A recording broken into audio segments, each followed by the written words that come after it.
Alright guys, in this section we're going to be discussing the complex plane, and we're going to be talking about a trigonometric approach to complex numbers.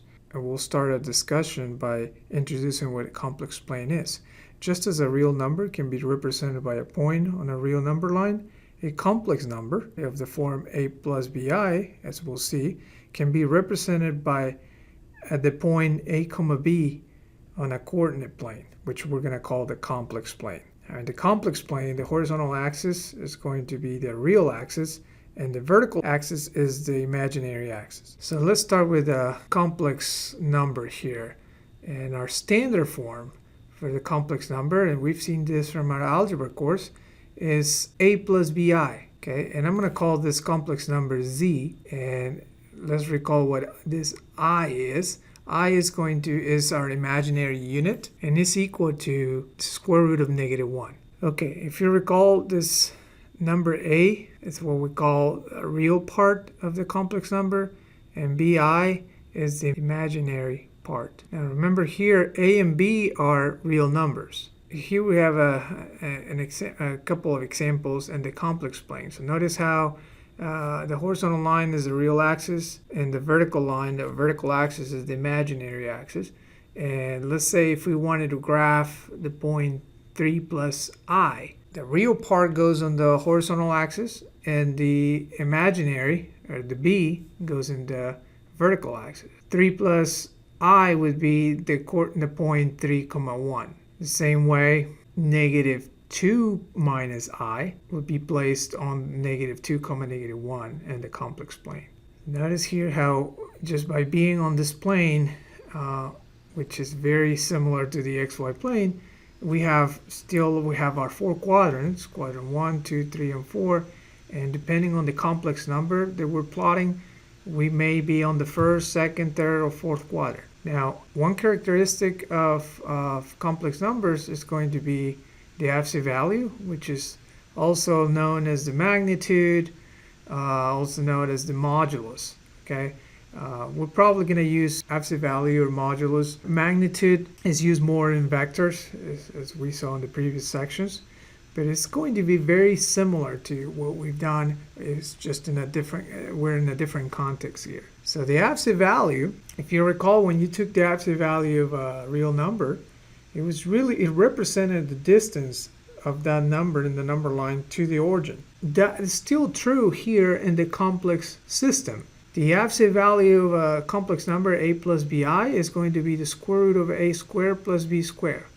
So all you're calculating there is the length or the distance from that point in the complex plane of the complex number a plus bi to the origin, 0, 0. So let's look at an example here. We want to plot the number z equal to 3 minus 4i in the complex plane and find its absolute value. So we have a plane here on the right. We're going to go ahead and plot this point.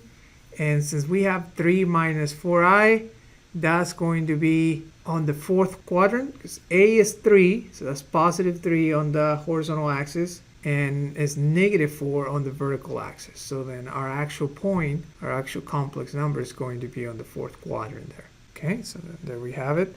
Now, how do we find its absolute value? Well, the absolute value is nothing but the length, or that distance from the origin to that point. So if you think about when we did vectors, this is analogous to the magnitude, right? So the absolute value is this number z, or in our case 3 minus 4i. It's going to be, we have a nice formula here. We take the square root of a squared plus b squared. So a for us is 3. It's going to be 3 squared plus b is -4. So -4 squared. All right, calculating that, we get 9 plus 16, that's 25. So square root of 25 is 5. So the absolute value is 5. In other words, the distance from the origin to that point is 5. Remember that this absolute value is always positive, right, or non-negative. The only way it would be 0 is if we're right at the origin, but otherwise it's always going to be positive.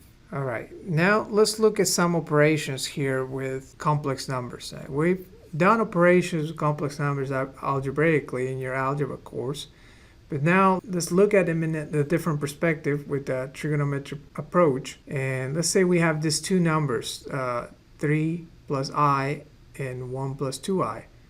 And I went ahead and plotted them in here. Well, if I were to add these two, remember what we did in vectors, I can literally move this second one, the second number, pretend they're vectors for a minute, and just move that one in green here so that it starts right where the first one ends. The sum in vectors, when we added two vectors, that resultant vector in red was actually the sum of the two vectors. Well, turns out that it works the same way in here.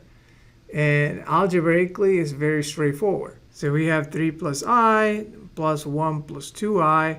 We're going to combine the real parts, 3 plus 1, plus the imaginary parts, I plus 2I. And that's just 4 plus 3I. Notice how that's exactly the terminal point of that vector in red there, 4, 3. Okay, here we have another example, but now instead of adding, we're subtracting two complex numbers. It's going to be similar procedure. Remember that subtracting is really adding the negative of the second one, right? In this case, just like we did in vectors, the negative of the second vector, here's the negative second complex number. So we have 2 minus 4i minus 1 plus I. I'm going to go ahead and graph the two numbers here. We have 2 minus 4i, it's right there on the fourth quadrant. And then we graph the 1 plus I. Okay, since I'm subtracting, I'm going to be subtracting 1 plus I. So I need to do the negative of that vector or that ray in green, right? So then I'm going to move it right where the first one ends. But instead of going in the direction where I have that first one, the one in green, 1 plus I, I'm going in the opposite direction since I'm subtracting. And then it turns into just a regular addition problem. And we know that that resultant vector, the one in red, would be the addition, which in reality is the subtraction that we're doing here. Algebraically, it's very straightforward. Just like we did for addition, we add the real parts and we combine also the imaginary parts. And we get 2 minus 1 plus negative 4i minus I, which is equal to 1 minus 5i.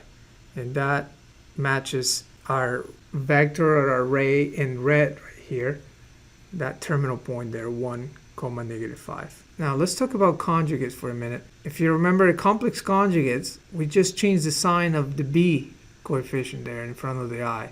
So it was a pretty straightforward concept. If we had a complex number a plus bi, its conjugate was a minus bi, right? So we're going to see how that looks like in the complex plane. So if we have 2 minus 3i, I'm graphing that point in there. The complex number is really going to be the reflection of this point, 2, negative 3, across the what would have been the x-axis, in this case the horizontal axis, right? So then the complex number, the conjugate would be 2 plus 3i, which if we graph it, and I'm doing it in green here, would be on the first quadrant, right? So it's really just a reflection across the horizontal axis here, or the real axis for us. Right? There we have it. All right, so there's going to be a couple formulas that are pretty straightforward, and they're going to be very similar to what we're already used to from real numbers. We have first a distance formula for in the complex plane, and again it's very similar. Given 2 points, a comma b and s comma t, the distance between the 2 points is going to be equal to the square root of s minus a squared plus t minus b squared. So let's do an example quickly here. We'll find the distance between 5 minus 4i and 6 plus 5i in the complex plane. Now, you could graph these and see and actually verify that distance, but I think you get the idea, right? So we've seen how to plot points in the complex plane, how to plot complex numbers in the complex plane. Well, now we're just going to use the formula here to find the distance.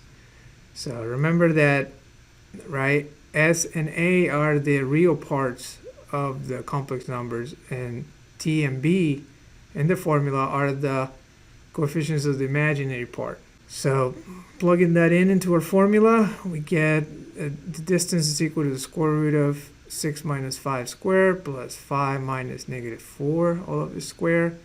That's square root of 1 squared plus 9 squared, which is square root of 82. Now, of course, you can put that in the calculator, and that would be roughly 9.06 units.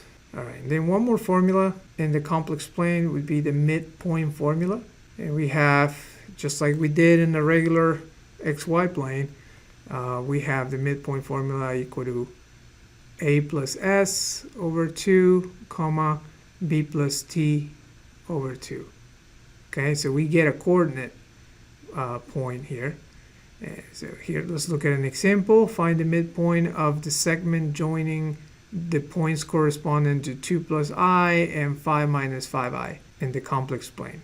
So again, just applying the formula here, we're going to get the midpoint is equal to 2 plus 5 over 2, comma, 1 minus 5 over 2. All right, simplifying this, we get our coordinate point would be 7 over 2, comma, negative 4 over 2.